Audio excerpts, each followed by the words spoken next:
museum. It's my experience that there have been a lot of people.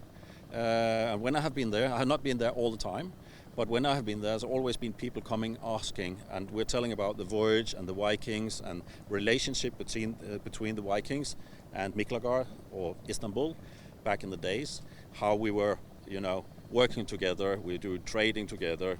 The Vikings were working for the emperors in that time, so it was we have a common history.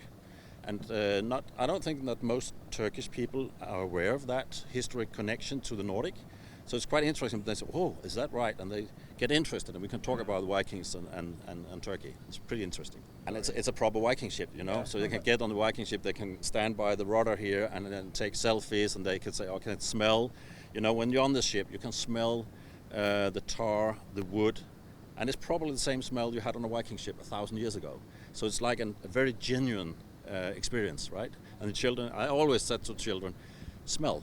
What do you smell? We're now at the municipality shipyard, and they have been so kind to have us here for the winter, where we can do maintenance to the ship and we can make sure that it's properly stored for the winter, and then we can prep the ship in the springtime for the next stage of our voyage into the Mediterranean.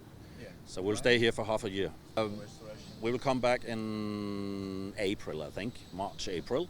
And we'll do we'll take the ship out of the water just for a few days, wash her down, repaint her onto the outside, under the waterline, so she can stay in the water again and get her out there.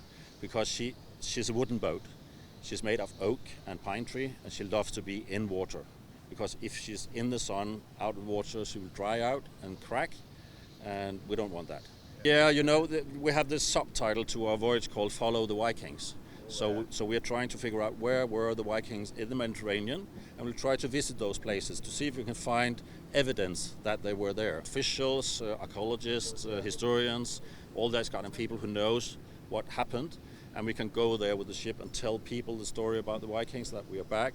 We are now the modern Vikings, but we're still sailing a replica of a proper Viking ship, and they can have a look and feel how it was to be a Viking.